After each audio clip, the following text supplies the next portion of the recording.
Welcome back to Autism at Home, brought to you by us at Early Autism Project Malaysia through our non-profit initiative, the Hope Project.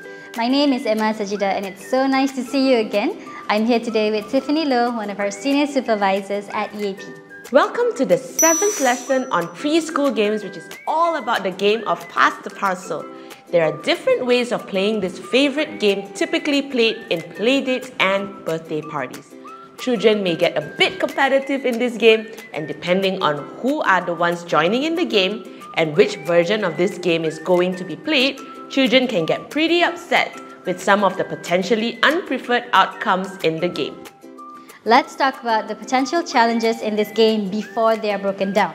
First is definitely in understanding the exact expectations of the game, like making sure the parcel keeps on being passed on to the next person until the music stops, tearing up the layers of the wrapped item one at a time, then depending on which version of the game is being played, knowing what to do once a layer is unwrapped.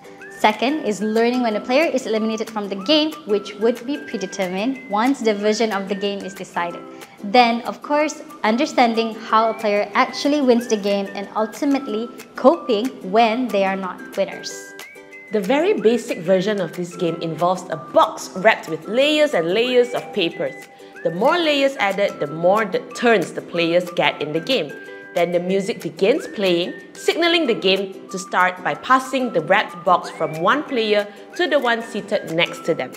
This keeps going until the music keeper discreetly stops the music, and the person who has the parcel in his hands or the person who the parcel is handed to when the music stops is the one who will have to remove a layer of the wrapper.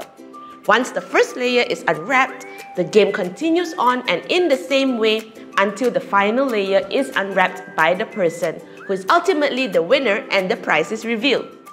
Let's look at another version of this game. One is similar to the basic version. The only difference is that instead of wrapping one gift for the main winner, multiple boxes are wrapped in between the layers of papers. The brilliant thing about this version is that there is no one winner. If the number of gifts wrapped are the same as the number of players, and the music keeper ensures that the music in each round stops at different players, ultimately everyone's a winner. You may have to help them deal with the possible swapping of gifts at the end of the game if they want to do that. The third version involves each player performing an action described in the writing on the parcel once a layer is unwrapped. The other parts of the game are the same as the basic version. So when the music stops, the player who has the parcel has to unwrap the layer and find a text written on the next layer of an action to perform. For example, you may find stand up and clap your hands or walk like an elephant. Keep the action simple and age appropriate. Also, for children who are still learning to read, you may consider putting a picture of the expected action paired with the corresponding word. When the final layer is unwrapped, the player gets the gift and becomes the winner. If your child's receptive and expressive language is still developing, consider simplifying the actions included in the parcel, like familiar objects, animals, food, verbs, and most of which would have been taught through our Unit 17 on Building Language Part 1. And consider using picture and text combination on the cards instead of just text. Now, let's look at the list of prerequisite skills for playing this game. At the top of the list, and definitely a non-negotiable, are the basic foundation skills. Additionally, receptive and expressive language, turn-taking, eye contact, social referencing. Some social skills are also critical, particularly in the area of flexibility such as coping with rejections, coping with changes, and ultimately coping with losing the game. Next are some important tips for teaching any preschool game. Top of the list, 3 key ABA strategies of breaking skills down, pairing learning with reinforcement, and providing sufficient practice. Then always ensure that you have all the relevant materials ready, which includes visuals like a social story and rule cards with or without token boards would be essential. Video models would be a great teaching tool. These materials can be found on our website at www.autismathome.co. Time for a short pop quiz. While playing Pass the Parcel, the basic version, with his friends, your son gets upset when he doesn't get a chance to catch the parcel when the music stops, even though they were only 2 rounds in the game. You are able to redirect his attention, calm him down, and he is then able to continue the game. How do you now prevent another potential breakdown in the game? Let the game play without the music, make no changes to the game, get the other players to pass the puzzle to him when any of them gets it when the music stops, or work together with the music keeper. Now, think carefully. Your child is able to calm down and is able to get back into the game. What do you do now? Option B may just increase the chance of another breakdown that may be bigger than the first one. Option C may negatively impact your child's friendship with the other players and possibly yours as well and their mothers. The best to do would be option D. Discreetly informing the music keeper to perhaps allow your child to have a turn may help boost your child's success and improve his friendship with others.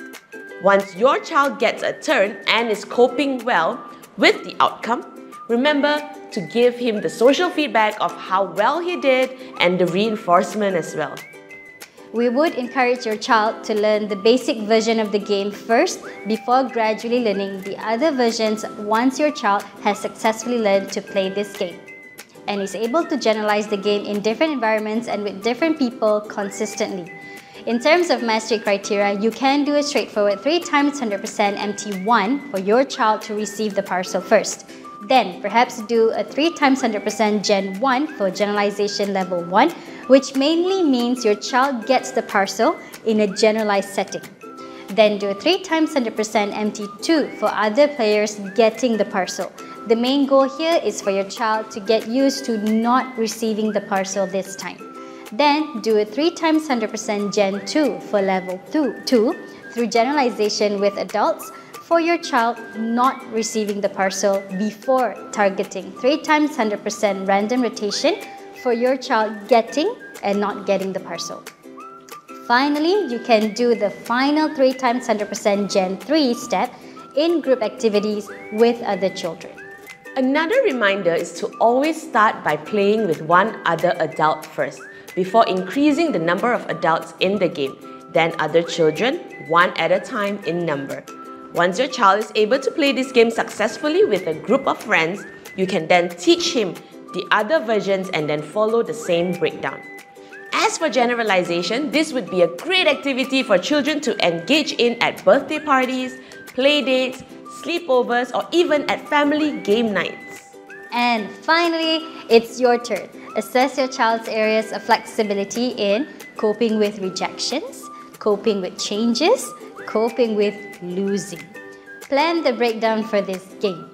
How many players to start, number of adults, and number of children to start off with. Frequency of practices to be done as part of your child's daily routine.